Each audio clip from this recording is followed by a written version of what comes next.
사람과 이야기를 나누다 보면 대화가 된다는 사람이 있고 도무지 대화가 되지 않는 그런 사람이 있습니다. 말은 서로 주고받는데 소통이 되지 않는 그런 분들이 있습니다. 우리가 성경을 읽더라도 성경 이해되는 사람이 있고 도무지 이게 무슨 말인지 이해되지 않는 그런 경우가 있습니다. 왜냐하면 성경이 사용하고 있는 의미와 우리가 이해하는 의미가 다를 때 이제 그렇게 됩니다.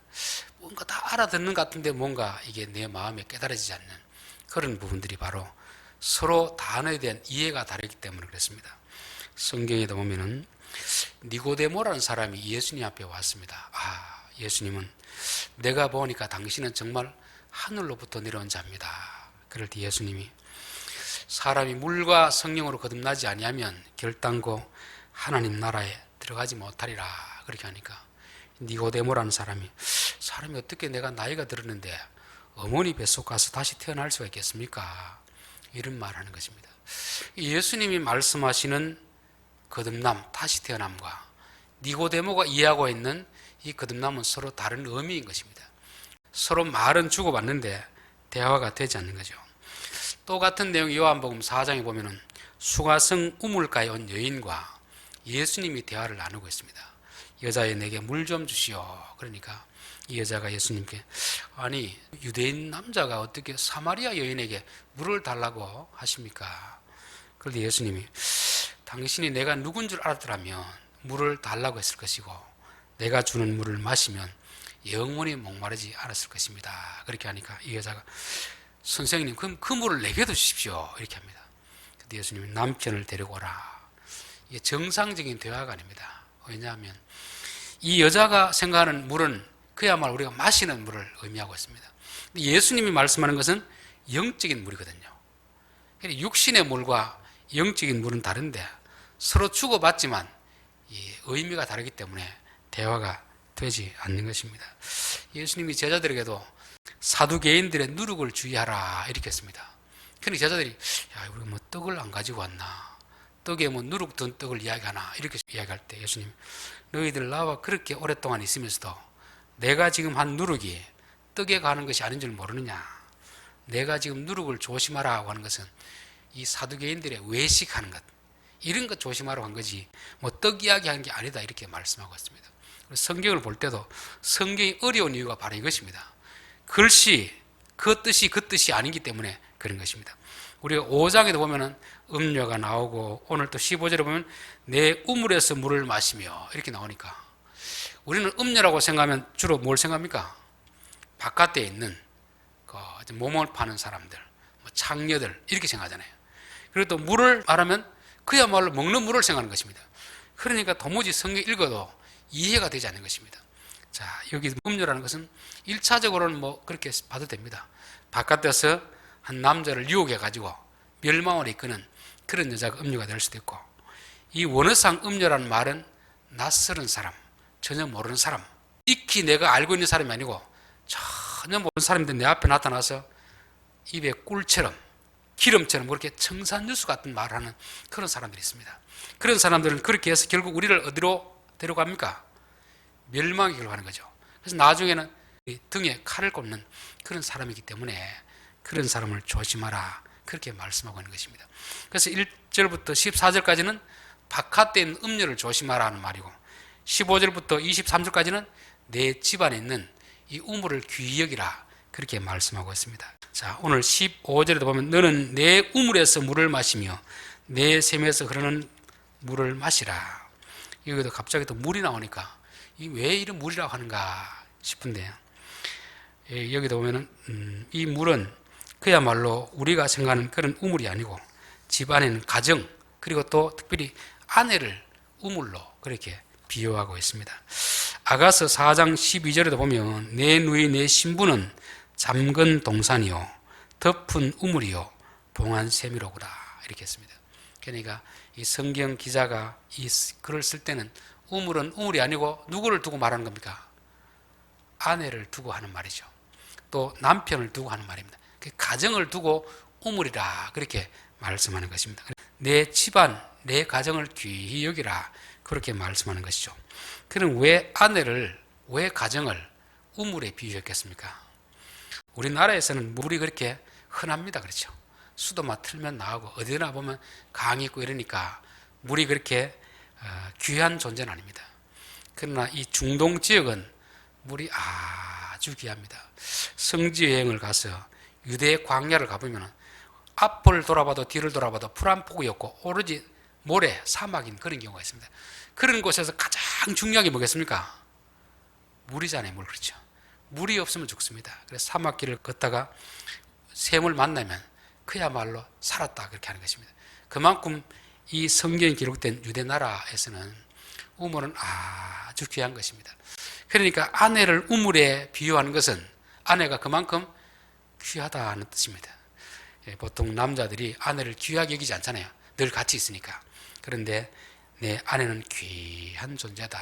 또 아내에게 남편은 귀한 존재다 하는 것을 말씀하기 위해서 우물에 그렇게 비유하고 있습니다. 우리가 어떤 물건이든지 사람이든지 이게 귀하다고 여기면 귀하게 여깁니다. 그러나 이게 그냥 싸구려라고 생각하면 함부로 막 돌리게 되어 있습니다. 그래서 귀한 것은 귀한 것으로 아는 것이 이게 지혜입니다. 지혜. 그렇죠. 근데 귀한 것을 귀하게 여기지 못하면 막 돌리게 되잖아요. 여자들 가방, 명품 가방, 짝퉁 가방, 이게 명품인지 짝퉁인지 알기 위해서는 비 올 때 이 가방을 옷 속에 탁 넣고 가면 이건 명품입니다. 명품. 그런데 이게 우산으로 대용했으면 이거 짝퉁입니다. 왜? 귀한 것은 귀하게 다루지 그렇게 막 비 맞추고 이러지 않거든요. 그러면 내게 아내와 남편, 가족이 정말 귀한 사람들은 귀하게 여깁니다. 그러나 귀한 걸 모르면 함부로 막 대하는 것이죠. 그래서 이 가정이 귀하다는 걸 알려주기 위해서 우물에 그렇게 비유하고 있습니다. 하나님이 아담에게 아내를 창조할 때도 그냥 다 만들어가 이렇게 주신 게 아닙니다. 성경에 보면은 내가 너를 위하여서 돕는 배필을 지으리라 이렇게 말씀하고 우리가 유추해 보면은 그런 거 알 수 있습니다. 아담으로 하여금 잠들게 하고 갈비들 하나 빼가지고 여자를 만들잖아요. 그 갈비뼈는 그냥 우리 이 허리에 있는 24개 중에 하나를 빼는 게 아닙니다. 아담과 하나님 사이에 빅딜이 이루어지는 거죠. 내 짝이 필요하냐? 예, 필요합니다. 그러면 그 짝을 위해서 무엇을 지불할래? 하나님 물어보니까 무엇을 지불하면 되겠습니까? 이거는 성경에 나온 내용이 아닙니다. 그냥 유추해보는 것입니다. 그렇죠? 그러니까 아담이 제가 뭘 지불하면 되겠습니까? 이렇게 물었을 때 하나님께서 귀한 것을 지불할수록 귀한 것을 줄게 이렇게 했습니다. 여러분 우리가 물건을 사더라도 이게 100만 원짜리 물건하고 1000만 원짜리 물건하고 같겠습니까? 다르겠습니까? 다르겠죠. 그렇죠? 싸게 주고 사면 아무래도 싸게 막 돌리게 되어 있습니다. 그러니까 이걸 아주 비싸게 주고 사면 귀하게 여기게 되는 것입니다. 그래서 하나님께서 너가 가장 귀한 것 그거 빼서 내가 그러면 만들어줄게 그렇게 했습니다. 만들고 여자가 아담 앞에 왔을 때 아담이 하는 뭡니까? 하는 이야기가 이는 내 뼈 중에 뼈요 살 중에 살이라. 그러니까 내 뼈 중에서 가장 귀한 존재라는 것입니다. 이 갈비뼈는 아담에게 있는 신체 중에서 제일 중요한 핵심 그거를 빼서 만든 것이 바로 하와인 것입니다. 그렇기 때문에 하와를 귀히 여기는 이유가 바로 여기 있는 것입니다. 저는 부모 자식 제한도 마찬가지인 것 같아요. 우리 생각에는 자식들 어려서부터 임신하고 키우고 한 얼마나 수고가 많습니까? 다 키운 자식들 데려와가지고 하면 좋을 것 같은데 그렇게 되면 어떻게 되겠습니까? 자식을 귀히 여기겠습니까? 조금 속 썩이면 그냥 내버리겠습니까? 내버리잖아요. 그렇죠? 그런데 어려서부터 뱃속에서 10달을 키우고 또 고생하면서 키웠기 때문에 비록 자식이 속을 썩여도 못 버린 이유가 바로 그게 있습니다. 비싼 대가를 지불했기 때문에 그런 것이죠.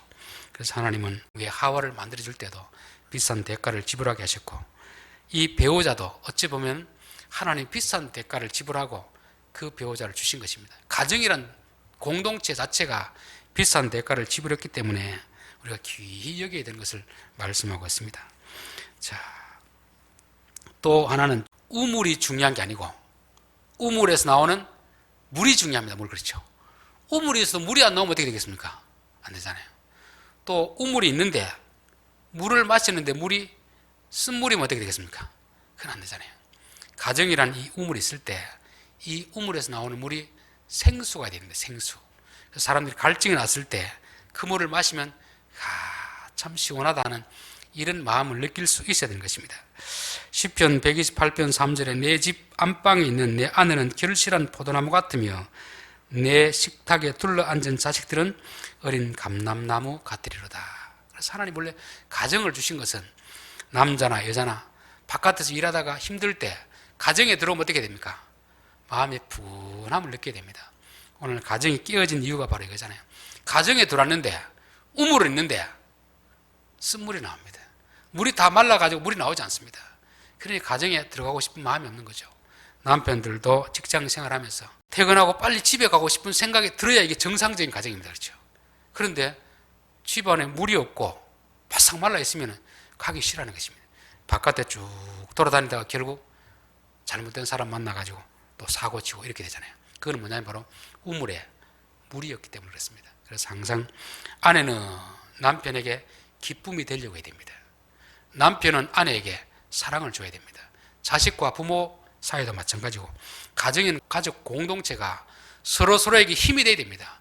그렇게 하려고 가정을 만들어가는데 그렇지 않고 서로 만나면 싸우고 다투고 이렇게 되면 가정은 더 이상 우물은 있지만 쓴물이 나오는 마라의 우물과 같이 되는 것입니다.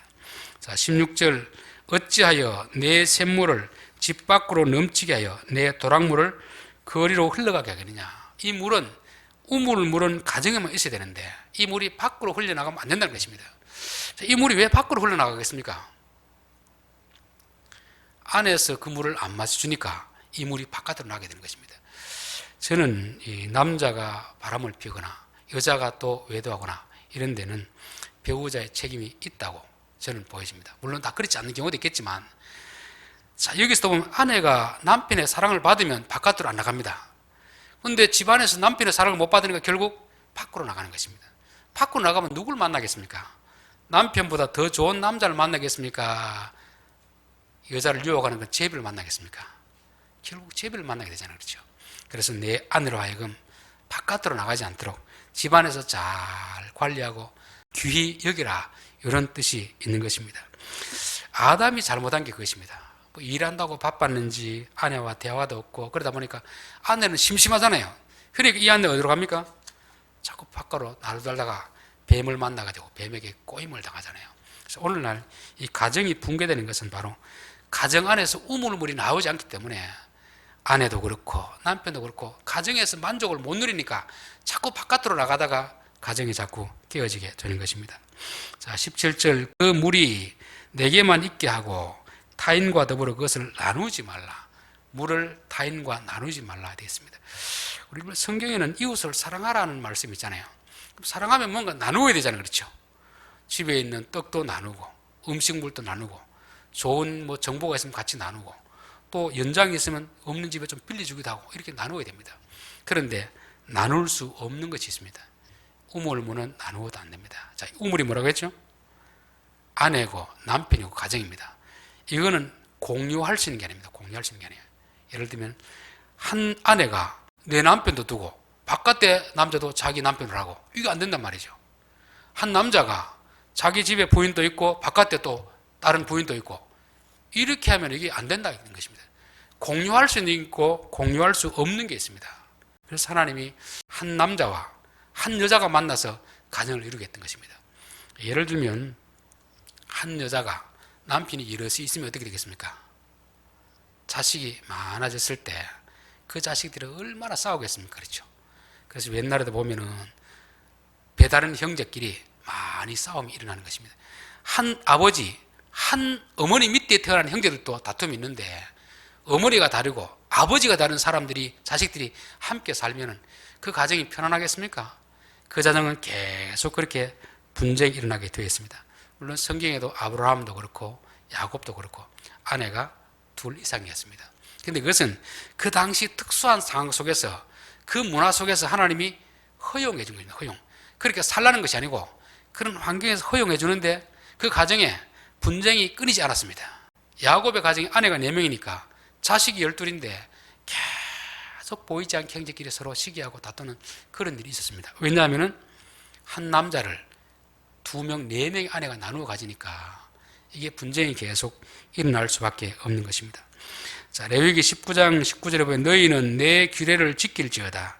내 가축을 다른 종류와 교미시키지 말며 내 밭에 두 종자를 섞어 뿌리지 말며 두 재료로 직주한 옷을 입지 말며.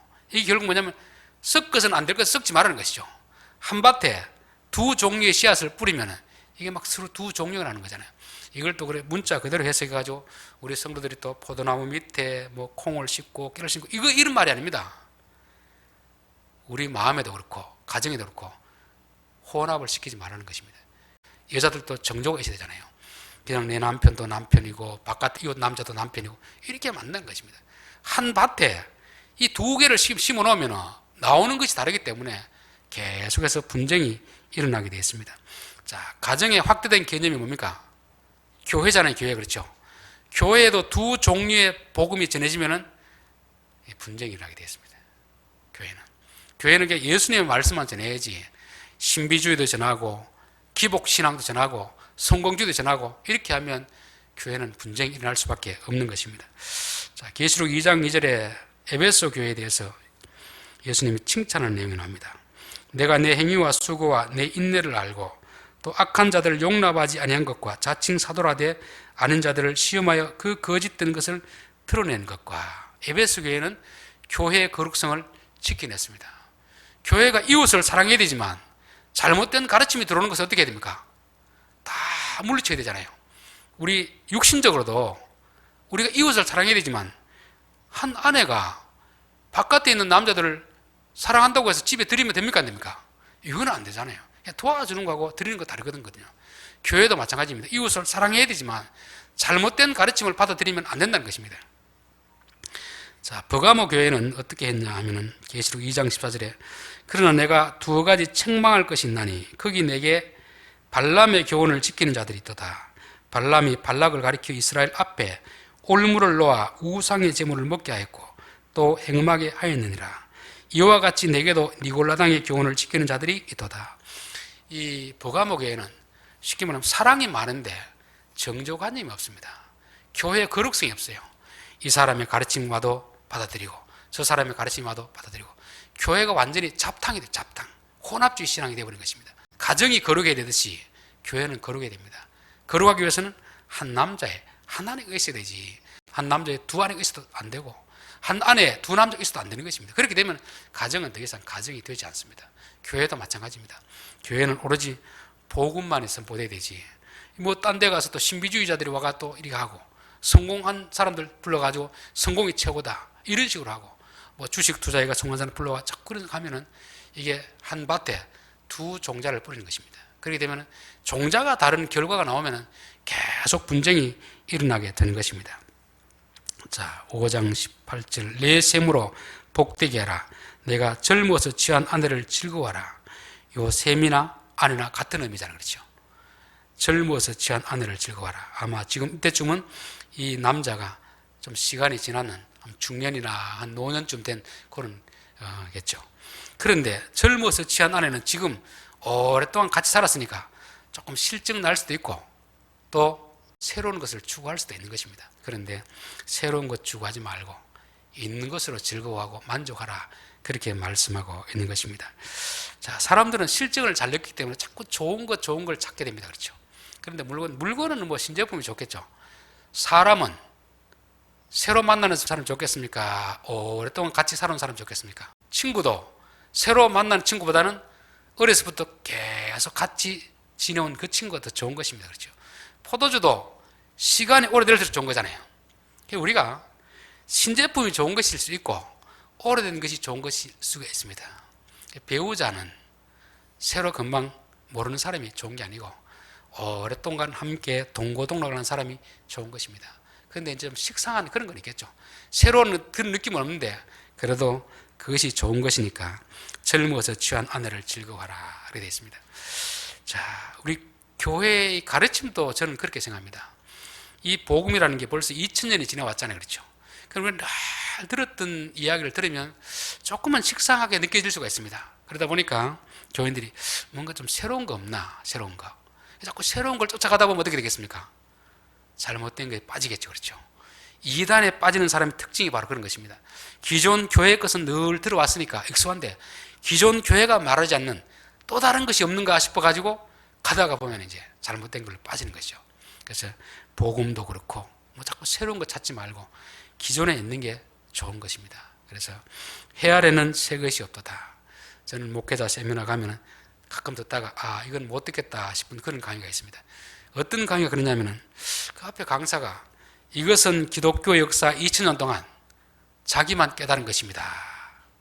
지금까지 해석과는 완전히 다른 것입니다. 그러면 이건 좀 위험하다 그렇게 보여집니다. 하나님이 그 사람에게 보여줄 일 없잖아요. 이미 2000년 동안 누구를 통해서는 다 보여준 것입니다. 단지 내가 몰랐던 것뿐이지 지금 있는 지식들은 사실은 이미 이전에 있었던 지식입니다. 어떻게 보면 우리가 지금 있는 지식보다 예전에 우리 어른들이 우리에게 해주는 말씀이 옳은 것을 깨달을 때가 많았잖아요. 새로운 지식이 중요한 게 아니고 이미 있는 지식을 우리가 잘 이해하고 우리 것을 만드는 게 중요한데 우리는 이미 있는 지식에 대해서는 실증을 느끼고 좀 더 새로운 것 자꾸 찾다가 보면은 잘못된 대로 빠지는 것입니다. 그래서 요 15절부터 23절까지는 이미 우리에게 있는 것을 좀 귀히 여기고 앞에는 뭡니까? 음료는 뭐죠? 낯선 것, 새로운 것.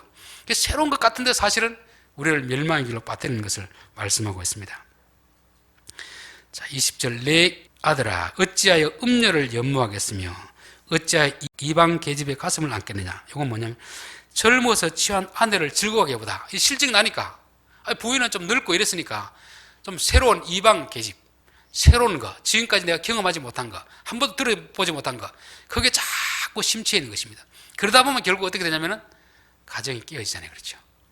이단들의 특징이 그것입니다. 이단들의 특징은 가정으로부터 멀어지게 하는 것입니다. 직장으로부터 멀어지게 하는 거죠. 그래서 이단에 빠지면 가정을 나오고 직장 그만두고 이렇게 하는 것입니다. 학교도 그만두고. 이게 아주 위험한 것입니다. 정상적인 가르침은 어떻습니까? 있는 가정을 소중히 여기게 만드는 거죠. 교회를 소중히 여기게 만드는 것입니다. 그래서 저는 교인들이 교회에서 말씀을 통해서 은혜 받지 못하면 자꾸 다른 데 가게 됐습니다. 내 영혼이 만족하지 못하니까 뭔가 채워야 되잖아요.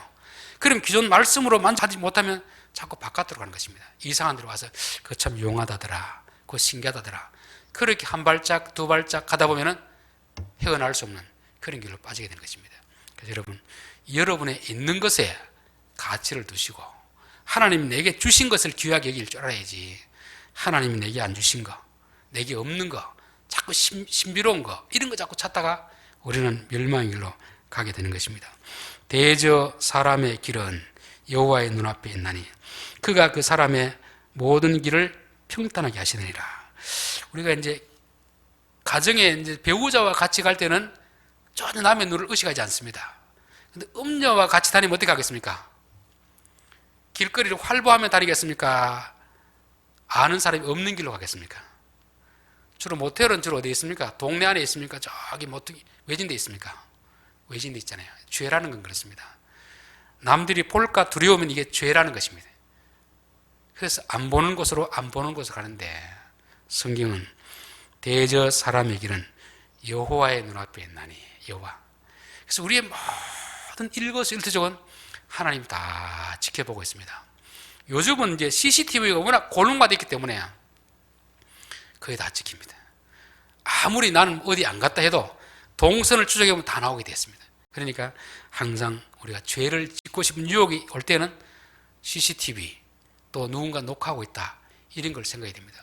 가끔씩 이제 어떤 사람과 전화를 통화하다 보면 이 사람이 원성을 높이고 말을 막을 때가 있습니다. 그래서 저는 통화를 자동으로 녹음을 해놨거든요.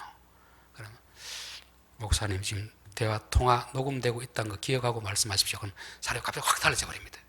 왜냐하면 그냥 통화하고 없앤다고 생각할 때는 막 고함을 치고 이랬었는데 이거 녹음하고 있습니다. 그러면 사람이 달라져요. 항상 우리는 어떤 행동을 할 때 내가 하는 말 한마디 이게 녹음이 다 되고 있다. 내가 하는 행동 다 누군가 지켜보고 있고 CCTV 녹화가 되고 있다. 이 생각을 가지면 우리가 함부로 죄의 유혹에 빠지지 않게 되는 것입니다. 그래서 왜 음료를 연모하겠으며 어찌하여 이방 계집의 가슴을 안겠느냐. 아무리 숨어서 그렇게 하더라도 하나님 다 지켜보고 계신다. 그러면서 그 사람의 모든 길을 평탄하게 하시느라 이 말은 자세하게 지켜보고 있고 그대로 갚아주신다는 것입니다. 음녀하고 이렇게 이방인 계집을 안고서 평안한 삶을 살기로 한다. 그거는 자기 스스로 속는 것입니다. 그렇죠. 가정을 사랑하지 않고 이방 여자를 사랑하면서 행복하기를 원한다. 그것도 착각입니다. 우리가 하나님의 말씀을 귀히 여기지 않고 세상의 가르침을 붙들고 있으면서 복을 받기를 원한다. 이것도 잘못된 것입니다. 대저 사람의 길은 여호와의 눈앞에 있나니.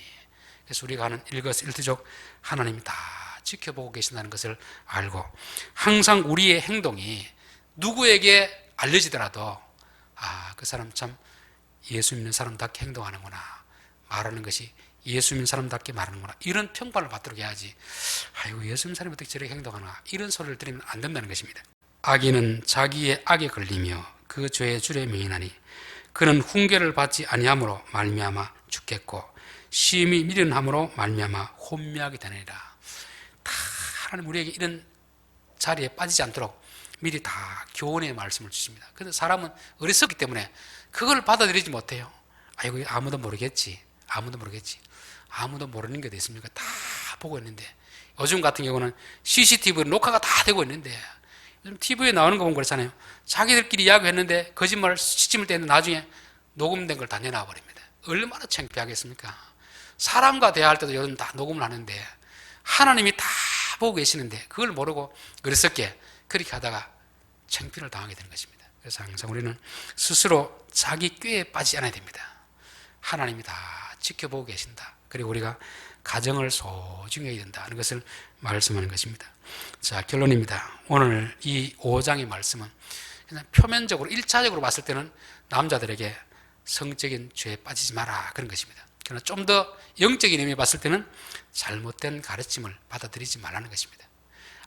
아무리 솔깃하더라도 아무리 부자되게 한다 하더라도 전혀 모르는 사람의 이야기는 한번 좀 생각해 봐야 됩니다. 왜냐하면 그들은 진짜 우리를 위하는 게 아니고 등에 칼을 꽂는 사람들입니다. 그래서 음료를 조심해야 되고, 음료를 조심하기 위해서는 우리가 가정에서 만족을 누려야 됩니다. 그렇죠?